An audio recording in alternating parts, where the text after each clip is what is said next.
മൂക്കുത്തി അമ്മനായി നയൻതാരയല്ലാതെ മറ്റൊരാളെ സങ്കല്പിക്കുക അസാധ്യം. 2020 RJ ബാലാജി സംവിധാനം ചെയ്ത ചിത്രം തിയേറ്ററിൽ ഹിറ്റായി. ഇതിൻ്റെ സെക്കൻഡ് പാർട്ട് സംവിധാനം ചെയ്യുന്നത് സുന്ദർ സി ആണ്. മീനയും ഖുശ്ബുവും നയൻതാരയും എല്ലാം പങ്കെടുത്ത ചിത്രത്തിൻ്റെ പൂജ ശ്രദ്ധേയമായിരുന്നു. പൂജയുടെ അന്നു മുതൽ തന്നെ നയൻതാരയ്ക്കെതിരെ നിരവധി ഗോസിപ്പുകളാണ് വരുന്നത്. നയൻതാരയ്ക്ക് നേരെ കരുതിക്കുട്ടി ചിലർ നടത്തുന്ന ആക്രമണമായിട്ടാണ് പലതും തോന്നുക. ഏറ്റവും ഒടുവിൽ നയൻതാരയും സംവിധായകൻ സുന്ദർ സിയും തമ്മിൽ വഴക്കുണ്ടായി എന്നും ചിത്രീകരണം നിലച്ചു എന്നുമൊക്കെയായിരുന്നു വാർത്തകൾ.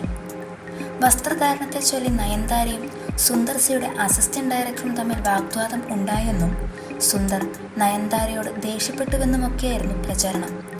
നയൻതാരയ്ക്ക് പകരം തമന്നയെ കൊണ്ടുവന്ന് ഷൂട്ടിംഗ് അവസാനിപ്പിക്കുമെന്നും വാർത്തകൾ വന്നിരുന്നു.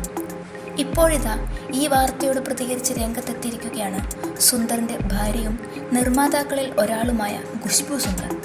പാപ്പരാസികൾ ഇനി വിശ്രമിച്ചോളൂ, കേട്ടതെല്ലാം വ്യാജ വാർത്തകളാണെന്ന് ഖുശ്ബു സോഷ്യൽ മീഡിയയിലൂടെ അറിയിച്ചു. കാര്യങ്ങളിൽ ഖുശ്ബു വ്യക്തത വരുത്തിയതോടെ നയൻതാരയ്ക്കെതിരെ ഇൻഡസ്ട്രിയിൽ തന്നെ ഹെയ്റ്റേഴ്സ് ഉണ്ടെന്ന് വ്യക്തമാണെന്ന് ആരാധകർ പറയുന്നു. മൂക്കുത്തി അമ്മൻ 2 കുറിച്ച് അനാവശ്യമായ നിരവധി കിംവദന്തികൾ പ്രചരിക്കുന്നുണ്ട്. ദയവായി വിശ്രമിക്കൂ, ഷൂട്ടിംഗ് സുഗമമായി പുരോഗമിക്കുന്നു, പ്ലാൻ ചെയ്തതുപോലെ എല്ലാം മുന്നോട്ട് പോകുന്നു. സുന്ദർ നോ നോൺസെൻസ് വ്യക്തിയാണെന്ന് എല്ലാവർക്കും അറിയാം. നയൻതാര വളരെ പ്രൊഫഷണൽ നടിയാണ്. അവർ തൻ്റെ കഴിവ് ഇതിനോടകം തെളിയിച്ചിട്ടുണ്ട്. മുമ്പ് അവർ ചെയ്തൊരു വേഷം ചെയ്യാൻ കഴിഞ്ഞതിൽ എനിക്ക് സന്തോഷമുണ്ട്. ഈ കിംവദന്തികൾ ദൃഷ്ടിയെടുത്ത് കളഞ്ഞതുപോലെയാണ്. സംഭവിക്കുന്നതെല്ലാം നല്ലതിനു വേണ്ടിയാണ്. നിങ്ങളുടെ അനുഗ്രഹവും സ്നേഹവുമാണ് ഞങ്ങൾ പ്രതീക്ഷിക്കുന്നത്.